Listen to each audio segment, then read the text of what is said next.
Hello friends, welcome back to your own channel beginners point. और मैं हूं श्रुति आपके साथ और हम देख रहे हैं क्लास 7 मैथ्स का चैप्टर फर्स्ट का एक्सरसाइज 1.4 का क्वेश्चन नंबर 4, जिसमें क्वेश्चन दिया है राइट 5 पेयर्स ऑफ इंटीजर्स। आपको ऐसे 5 पेयर बनानी है इंटीजर्स की, जिसमें ए और बी सपोज हमने लिए हैं, 2 इंटीजर्स हैं, such that A divide by B. ऐसे पेयर्स लेनी है जिसमें जब आप ए को बी से डिवाइड करोगे तो -3 आना चाहिए।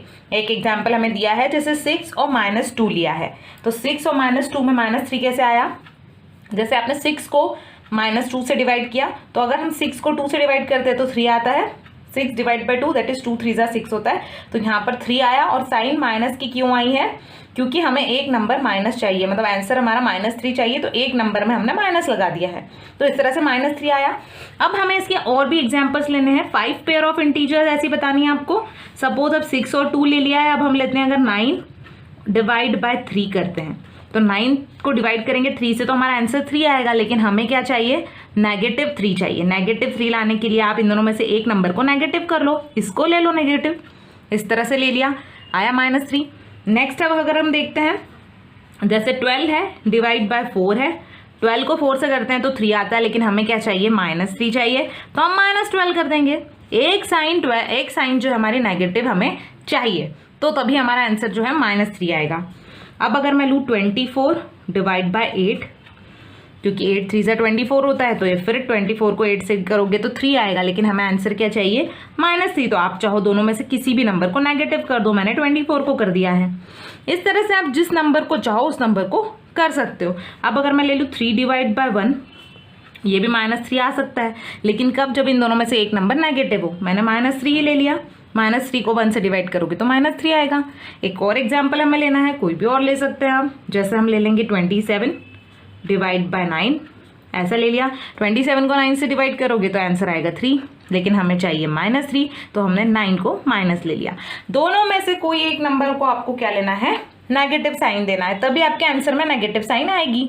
दोनों नंबर को नहीं लेना है, क्योंकि दोनों को लेंगे तो हमारी साइन क्या हो जाएगी? कट हो जाएगी, वो पॉजिटिव हो जाएगा। हमें पॉजिटिव नहीं चाहिए, आंसर नेगेटिव चाहिए, तो दोनों में से कोई भी एक नंबर को आप नेगेटिव ले लो। तो इस तरह से ये 5 पेयर्स हमने यहाँ पर बनाई हैं। नेक्स्ट क्वेश्चन है हमारा क्वेश्चन नंबर 5, जिसमें हमें क्या दिया है? द टेम्परेचर एट 12 नून, दोपहर के 12 बजे टेम्परेचर क्या था? Was 10 degree Celsius above 0।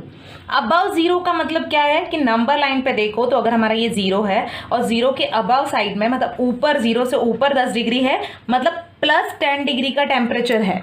कब? दोपहर में 12 बजे 10 डिग्री का 10 डिग्री सेल्सियस का हमारा टेम्परेचर है। आगे क्या दिया है? If it decreases at the rate of 2 degree Celsius per hour, अगर वो डिक्रीज होते जाएगा, वो 10 डिग्री सेल्सियस का टेम्परेचर 2-2 डिग्री से कम होते जाएगा। डिक्रीज होना मतलब कम होते जाना, अगर कम होते जाता है अंटिल मिडनाइट, मिडनाइट मतलब रात के 12 बजे तक कम होते जा रहा है। At what time the temperature would be 8 degree Celsius, तो 8 डिग्री सेल्सियस किस समय होगा? बिलो 0 बोला है, पर ये बिलो 0 मतलब 0 से नीचे, मतलब -8 डिग्री कब आएगा ये हमें निकालना है। -8 डिग्री सेल्सियस का टेम्परेचर कितने बजे होगा? और दूसरा what would be the temperature at midnight, और दोपहर के 12 बजे मतलब मिडनाइट में टेम्परेचर कितना होगा ये हमें निकालना है। मैंने आप लोगों के समझने के लिए एक नंबर लाइन यहाँ पर बनाई है, आपको इसे ध्यान रखना है। ये 0 हमारा मिड पॉइंट है, इसके बाद वाले सारे नंबर पॉजिटिव हैं इधर, और नेगेटिव में -10 से आगे मैंने यहाँ पर इसे कंटिन्यू किया है। अब अगर हम देखते हैं कि टेम्परेचर एट 12 नून, अगर हम देखें कि 12 बजे नून में, मतलब दोपहर में 12 बजे टेम्परेचर कितना है? 10 डिग्री सेल्सियस है, और वो क्या हो रहा है? हर घंटे 2 डिग्री से कम होते जा रहा है। मतलब 12 के बाद 1 बजे अगर हम देखेंगे तो ये हो जाएगा 10 - 2 मतलब 8 डिग्री सेल्सियस। 2 o'clock को अगर हम देखेंगे तो ये कितना हो जाएगा? 8 - 2 मतलब 6 डिग्री सेल्सियस। बाद में 3 को, 4 o'clock को, 5 o'clock को, 6 o'clock को, ऐसे सारा टाइम्स हमें जो है वो निकालना है, क्योंकि 2 डिग्री से कम होते जा रहा है। 6 - 2 4 डिग्री सेल्सियस हो जाएगा, 4 - 2 2 डिग्री सेल्सियस हो जाएगा, 2 - 2 0 डिग्री सेल्सियस हो जाएगा, 0 - 2 -2 डिग्री सेल्सियस हो जाएगा। ऐसे आपको कहाँ तक चलते जाना है? जब तक कि हमें -8 ना मिले, क्योंकि हमें क्या बोला -8 कितने बजे होगा, 7 बजे देखेंगे तो ये -2 डिग्री सेल्सियस, -2 मतलब -4 डिग्री सेल्सियस हो जाएगा। 8 बजे -4 -2 मतलब -8 डिग्री सेल्सियस हो जाएगा, सॉरी -6 डिग्री सेल्सियस हो जाएगा। वहीं 9 बजे अगर हम देखेंगे तो -6 -2 -8 डिग्री सेल्सियस हो जाएगा। ये तो हमारा आंसर हमें मिल गया। हमें क्या पूछा था कि -8 डिग्री सेल्सियस कितने बजे होगा, 9 बजे हमारा जो टेम्परेचर है वो -8 डिग्री। लेकिन हमें और भी आगे क्वेश्चन दिया है कि रात को 12 बजे कितना टेम्परेचर होगा, मतलब हमें 10, 11 और 12 बजे तक का टाइम का टेम्परेचर निकालना है। अब अगर 8 -2 होगा, फिर यहाँ ये होगा -10 डिग्री सेल्सियस, अगेन -10 -2 ये हो जाएगा -12 डिग्री सेल्सियस, और -12 -2 दैट इज -14 डिग्री सेल्सियस। तो ये हमें आंसर यहाँ पर मिल गया।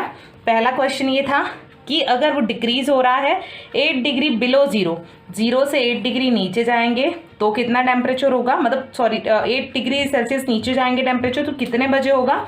तो हमारे इस रिकॉर्ड के अकॉर्डिंग 9 बजे जो है हमारा टेम्परेचर कितना होगा, -8 डिग्री सेल्सियस होगा, और 12 बजे कितना टेम्परेचर होगा, -14 डिग्री सेल्सियस। तो हमारे दोनों क्वेश्चन का ये जवाब है कि 9 o'clock को अगर आप देखेंगे तो 9 o'clock को टेम्परेचर जो होगा -8 डिग्री सेल्सियस होगा, और 12 बजे रात को मिडनाइट बोला है, मतलब रात में 12 बजे ये टेम्परेचर हो जाएगा -14 डिग्री सेल्सियस। तो यही हमारा आंसर है। तो यहाँ पर हमारा ये वीडियो कंप्लीट होता है दोस्तों। अगले क्वेश्चन के लिए मेरे वीडियोस देखना ना भूलें। Thank you so much, thanks a lot.